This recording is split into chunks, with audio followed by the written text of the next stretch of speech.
Hey there and welcome back to South Park: The Stick of Truth. My name is Pete and today we complete the attack on the school. Quick story recap while we proceed here. We are in the school fighting for the elves because allegedly Cartman has betrayed us by taking the Stick of Truth for himself and hiding it here in the school.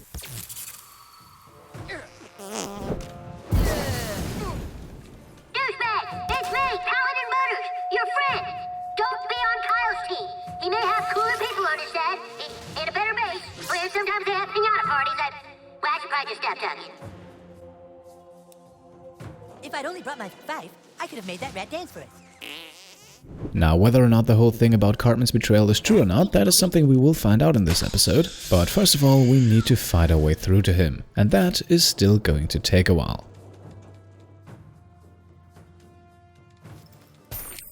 Now, as you may have seen downstairs, we could have simply proceeded to the next area. Instead, we have come up here to not only get our hands on a bit more loot, but also to take out another enemy who's waiting below.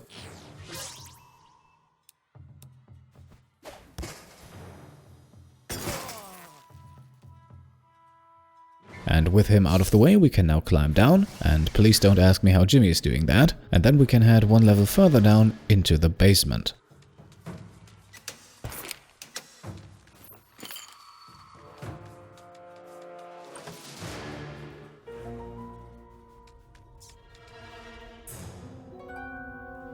Stay back, you guys! Something is seriously wrong with the hallway monitors! Help, please. Dude, that's Gary Nelson. Be careful, he can still bust us for not having hall passes! We came to school the morning after the earthquake to report for duty. We didn't know school had been canceled. We heard a sound from down here. Found this green goo. It was everywhere. It changed the other hallway monitors. Well, it kind of serves you right for being a patsy-ass hallway monitor in the first place. Something in the goo.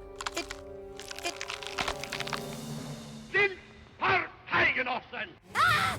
Somehow that green goo makes hallway monitors even lamer! Alright, we're once again facing Nazi zombies, and in this fight we're going for the Gingivitis achievement. And to unlock that, we need to let them bite us 3 times. So with this attack right here, the Nazi zombie bite, we do not want to block that. And now we want this to happen 2 more times in this fight. However, it does not necessarily have to be on us. If the gingers bite our buddy, it will count just the same.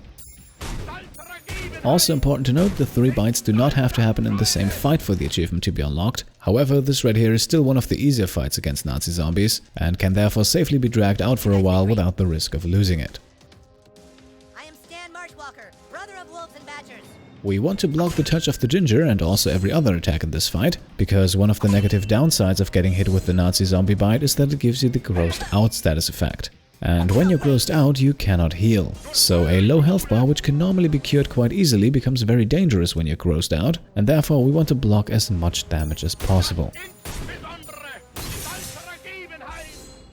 As you can see, I have also changed buddies, and we have switched out Jimmy in favor of Stan, simply because Stan has a larger health pool. So Stan can eat a few more attacks before he goes down, which will be quite important for this fight. Now let's slightly speed things up, and it should be quite obvious here that we are going for rather low impact attacks on purpose. We are inflicting a bit of damage over time with the burning, but all in all we're trying to drag out this fight for as long as needed. And originally I also tried to keep all 3 enemies alive, simply because more enemies means more chances of the Nazi zombie bite being triggered. However, soon after I decided that 1 enemy would be way easier to control, which is why the other 2 are being taken out here.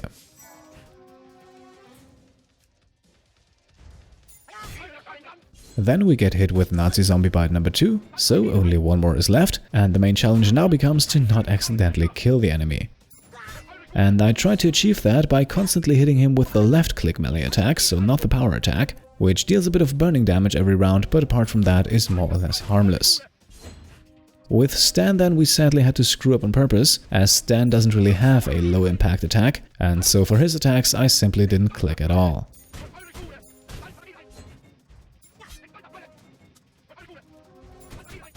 This then went on for a while, but finally the enemy decides to use the Nazi zombie bite a 3rd time, and once again we don't block and unlock the Gingivitis achievement.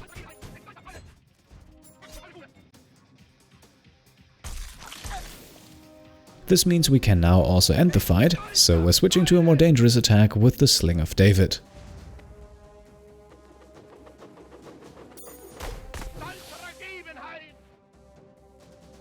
Stan's melee attack then leaves our enemy with only 1 hit point, and Stan was actually at risk of going down here had he been the target of the next attack, but luckily the enemy focuses on us and then succumbs to his burning damage. Alright, who's next? These guys don't look so good. As a reward for winning the fight, we get the Holy Hammer of Smiting melee weapon, but we won't make any changes to our equipment just yet. Instead, we can loot the 3 bodies of the fallen enemies, the most important thing here being the Daywalker patch on the enemy in the middle, and then after quickly checking the back beneath the stairs, we can move on. That doesn't sound good. As you can see, for the moment we cannot proceed further on the ground, so let's head 1 level higher. Here we can first stop the water flow and then smash open our way into the air duct, but before we go into there we can help ourselves to a bit more loot and then use Stan to eliminate the first enemy. Sparky, here boy.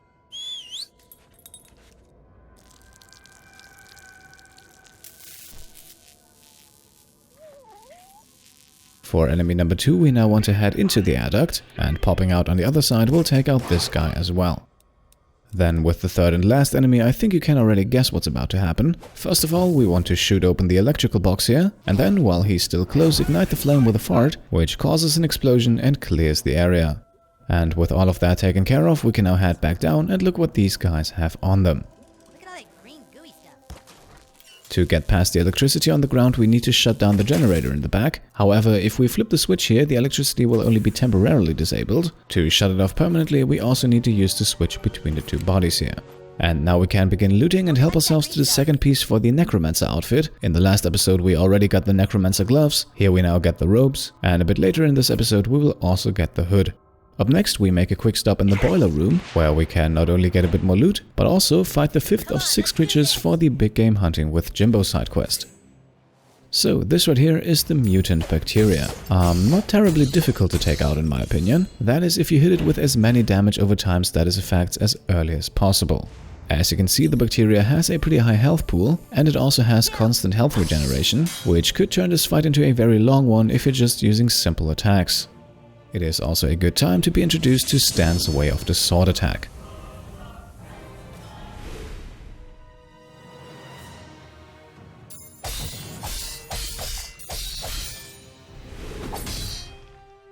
Now, not only did this attack do a nice amount of damage, but it also inflicted burning damage, which now adds to 5 stacks of bleeding and defense down, making the bacteria extremely vulnerable. Still, it does get some health back very quickly, first from the mutant drain and then from the normal health regeneration, so now we want to go a bit more high impact.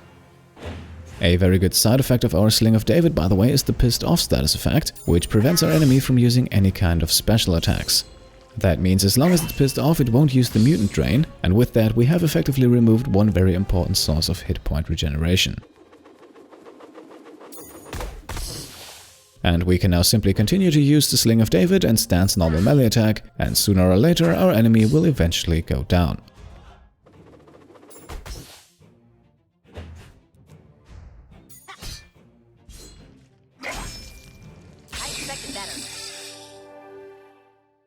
Alright, here we are. We can now grab a bit of cash as a reward, and with that we now also have only one creature left to fight until the side quest is completed.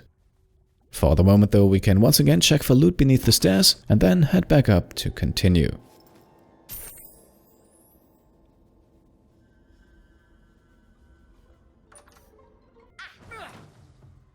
On the left side we can first use some fart magic on the torch, before we then loot the bodies on the right. Pay for that.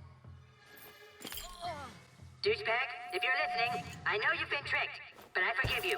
Join me again, and together we'll rule the land as master and slave.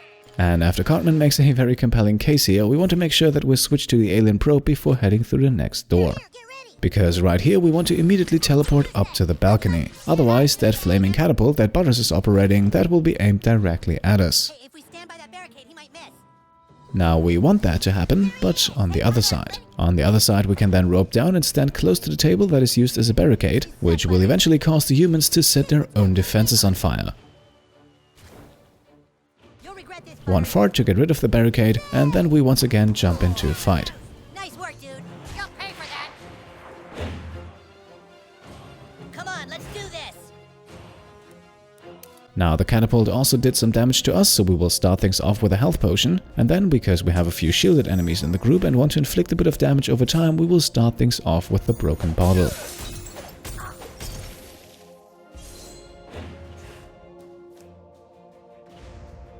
Then Stand shows us a very useful attack against groups of enemies who stand behind each other, the Whirlwind Slash, which does medium damage, inflicts a stack of bleeding and hits multiple enemies at the same time.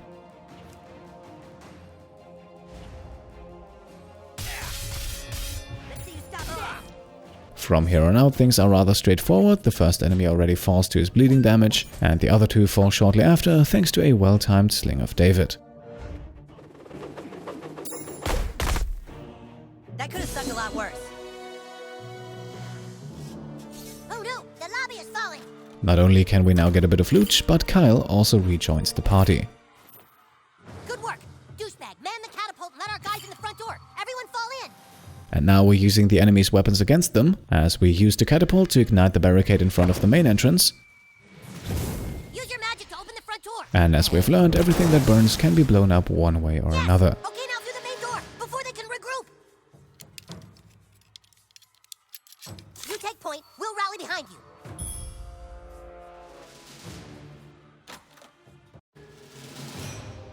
Well, if it isn't Cal's laptop, the traitor douchebag.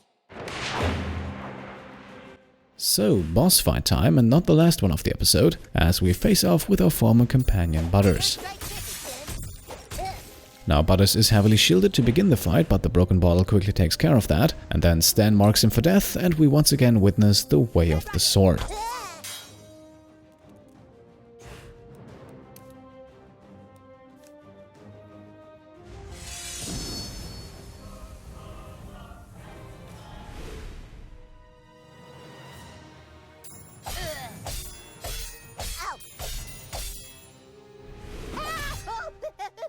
Now Butters' attacks should already be somewhat familiar, which actually makes it quite easy to block them. 5 stacks of bleeding, grossed out and burning then do their part, and as we follow things up with the Sling of David and a sword attack, Butters' health is already way down.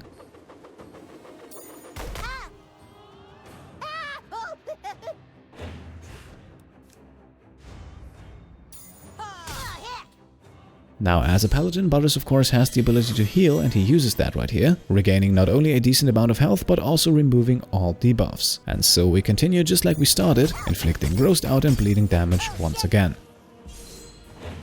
We will also once again use Marked for Death to get Butters' defenses down, before attacking with the sword for roughly 500 hit points worth of damage.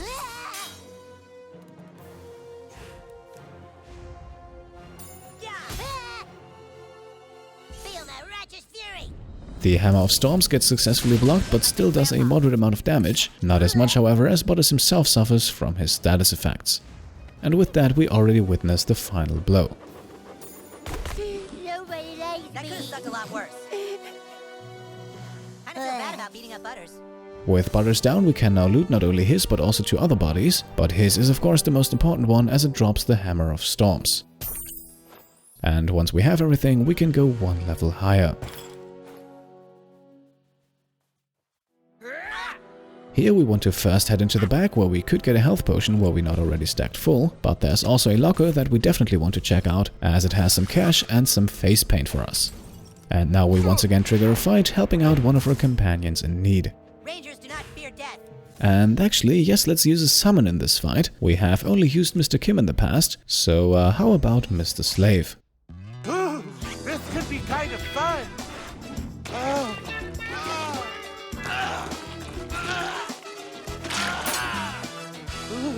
Jesus Christ. That's enough of that. Alright, wonderful. Despite only attacking 1 enemy, Mr. Slave defeats them all, and the fight is over quickly. And we can now loot the Necromancer hood, completing the Necromancer outfit. Dude, douchebag, this is gonna be so sweet when you double-cross Kyle at the last minute, huh? Am I right? High five! Over in the locker here, we can then help ourselves to another Chin Pokemon. And that's all we can do here on the right side, so let's proceed into the other direction.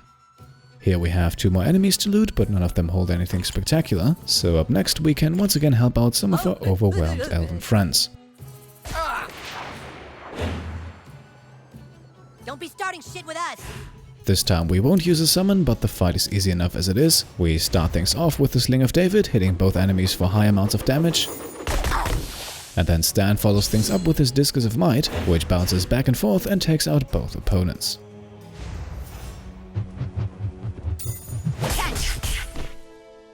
Like they even stood a chance.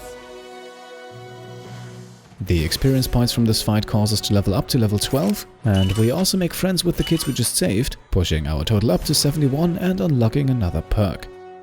Let's take care of the level up first. We spent 1 point to max out the Whirling Doom, and then another one to upgrade the Plagues of Egypt. For perks, we will grab Bloodlust, increasing our damage output against enemies who suffer from bleeding, and because very often we start things off with the Broken Bottle that inflicts bleeding damage, this perk seems very useful. After looting the locker here, we can also head into the boys' restroom. Seriously, douchebag, you're breaking my balls here. Even though there is nothing else to do here but to create another shit nugget. Dude, at least light a match. Once again though, the game didn't let me grab it out of the toilet, but then again we also don't desperately need it. Instead we can now round the corner and we've almost reached our destination. Badass is in there with his stick. Commander Douchebag, lead us to victory. Once again, let's not forget the locker in the back, and then before heading into the 4th grade classroom on the left, we first want to make a quick stop in the 5th grade classroom on the right. Oh, Lemmywinks. Next to some loot in the back, we can also get a friend request from Lemmywinks here, a friend request that cannot be obtained at a later point in the game. Now though, I think it's time for the final confrontation. Back away from the desks, wizard fat ass. Back away from the desks, wizard fat ass. You're a traitor, douchebag. How could you? Because he knows who the cool kids are. Go ahead and kick Cartman's ass, new kid. I brought you into the game. I made friends with you before anybody else would. He doesn't want to play with cheaters. I understand the elves have clouded your mind. Fight it, new kid. Come back to the lads. Attack Kyle. What are you waiting for, dude? Punch him right in his smug little lying face. Get him, new kid. It's not me you should be fighting, it's him. So pick a side. Kick his ass, douchebag. I can't believe this is even a choice.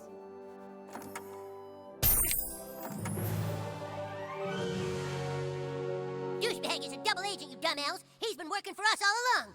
Right, douchebag? Alright, loot first and fight later, that is very important here. And then we'll actually fight Kyle. Fine. You're gonna be sorry, new kid. Don't you know who you're dealing with?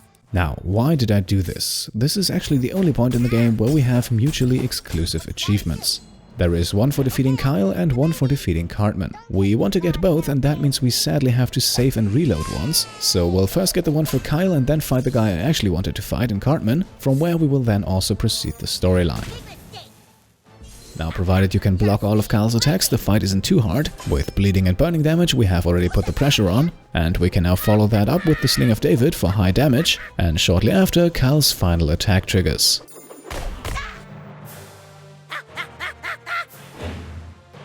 I summon the wind.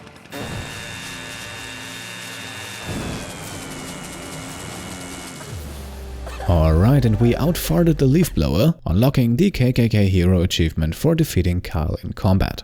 Now, reloading, here we are again, and this time we'll fight Cartman. You're too good a person to be working for Cartman. Don't listen to them, douchebag. No, you aren't. That's how you... Oh, you motherfucker! I knew you were a fucking douchebag! I thought what we had together was real, douchebag! The strategy here is the exact same as it was against Kyle. We start things off with the Broken Bottle to inflict bleeding damage, and then in the next round we will use a melee attack for burning damage, and in the meantime we simply try to block all of Cartman's attacks.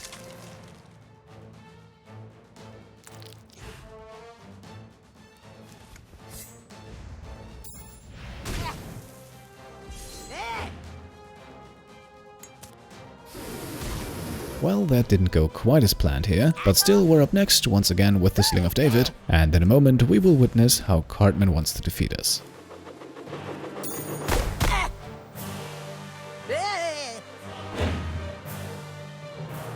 There's only one Grand Wizard of the KKK.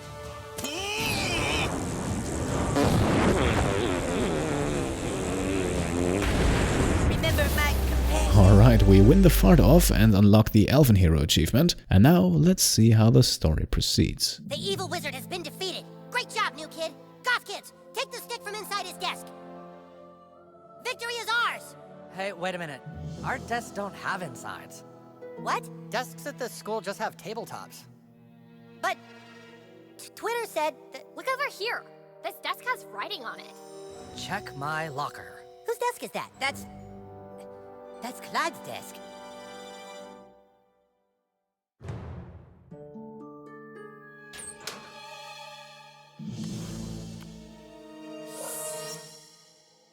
Greetings, humans and drow elves of Zaron. Clyde. He took the stick. While you've all been busy fighting amongst yourselves, I have built a kingdom beyond your comprehension. I prayed for a way to destroy you all, and the solution came crashing down from the heavens. Oh no, it's more of that green stuff. With what I have found, I shall raise an army of the dead.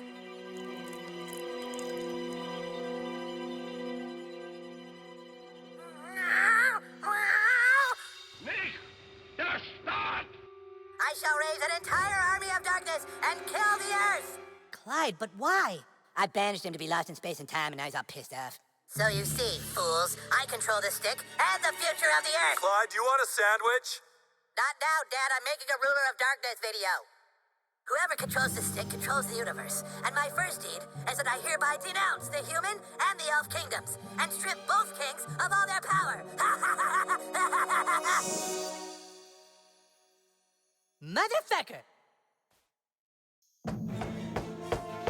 Oh, hello, boys. Can we speak to Clyde, please?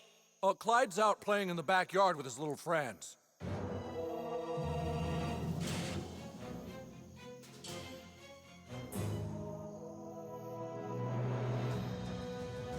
Come and get it, losers! You can't do that, Clyde! You're lost in time and space! No, I'm not. Yeah, you are, asshole! Army of Darkness, defend the fortress!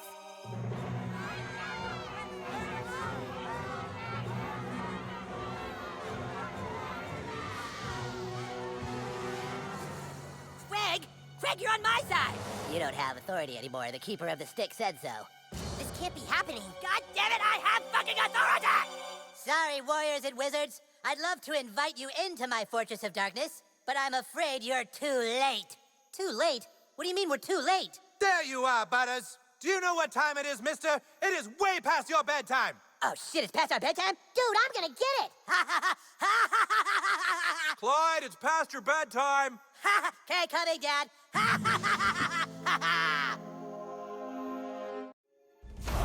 Alright, so here we are, quite the interesting story twist we just witnessed, and as you may have already been able to guess, it doesn't really matter who you fight in the end at the school. Whether it's Cartman or Kyle, the story always plays out the same. For a completionist like me, that is actually very convenient, because this way we don't really miss out on anything. Our new task is now to head back home, and we don't want to upset our parents, and so we'll do exactly that. Well, hello. You missed the news! Looks like we're gonna have the country's largest Taco Bell in our new town. Mommy and Daddy spied on your Facebook page and saw that you're making lots of friends. Why don't you tell us about them? No? Okay, well, it's late, sweetie. Head on up to bed and I'll be there to tuck you in. Alright, and heading up to the bedroom, this is also where we will make the cut in today's episode. Technically, this now marks the end of day 2 in South Park, but just like last time, the game has a small surprise for us in store. And we'll see what that is in the next episode. Until then, leave a thumbs up if you like this video. And of course, if you want to support the channel, then feel free to subscribe. Thank you all for watching, and I'll see you next time. Cheers.